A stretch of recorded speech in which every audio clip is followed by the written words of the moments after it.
Hi යාළුවනේ, මේ මගේ පොසොන් බ්ලොග් එකේ අන්තිම කොටස. මේ බ්ලොග් එකෙන් පෙන්වන්නේ අහුංගල්ල කොස්ගොඩ අලුත්ගම. අපි බලමු දන්සල් කීයක් වැන්දද, තොරන් කීයක් බැලුවද කියලා. අපි මුලින්ම පටන් ගත්තේ බලපිටියේ. එතනදී හම්බුණා පළුවට දන්සල. ඊළඟට හම්බුණා චිකන් සුප් දන්සල. ඊට පස්සේ හම්බුනේ සව් දන්සල. එදා රෑම ගියා අපි මිස් රයිස් දන්සලකට.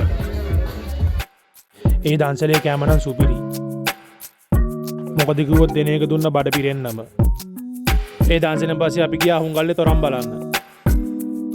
ඒ යනකොට අපිට හම්බුණා භූත මන්දිරය.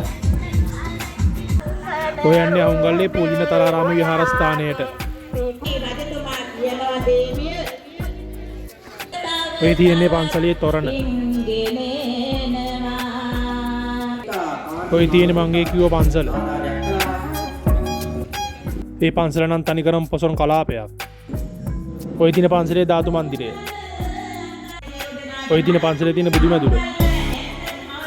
ඊළඟට අපි ගියේ කොස්ගොඩ. ඔය තියෙන කොස්ගොඩ කේතකාරාම විහාරස්ථානය.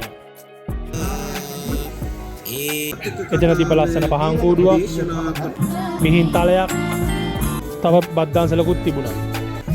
විහාරයට එන ඕනම කෙනෙක්ට ඒ දන්සලට යන්න පුළුවන්. ඊළඟට අපි ගෙදර යන්නේ කියලා එතනින් පිටත් වුණා. ඔය තියෙන අපිට එනකොට හම්බෙච්ච පහන් කූඩුවක්.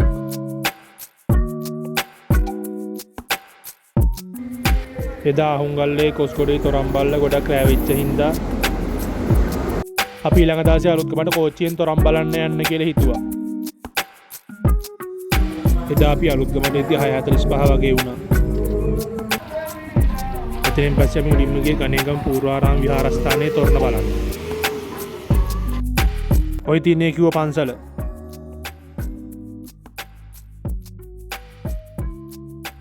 මම නම් හිතන්නේ අලුත්ගම තිබ්බ ලස්සනම තොරණ මේක. ඒ මැදින් පාරේ තියෙන ලස්සන.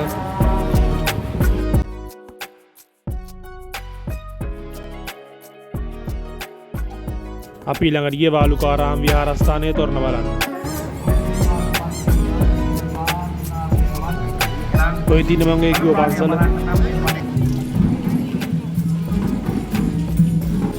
බලන්නේ තොරණේ තියෙන ලස්සන.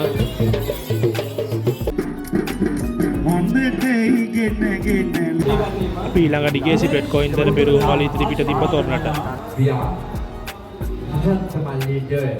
එතනින් පස්සේ ගියේ සිපෙට් කොයින්දර පෙරුමල් පිටපස්සේ තිබ්බ තොරණට.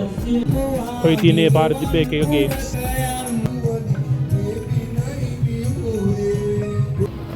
මේ තියෙන්නේ තොරණ.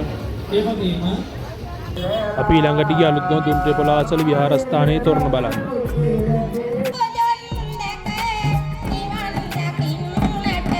ඒ විහාරස්ථානයේ බිස්කට් සහ කෝපි දන්සලකුත් සංවිධානය කරලා තිබ්බා. ඊට පස්සේ අපි තොරන් ඔක්කොම බලලා ගෙදර යන්න කියලා පිටත් වුණා. ගාල්ලට යන නයිට් මේල් කෝච්චියේ තමයි අපි ගෙදර ගියේ.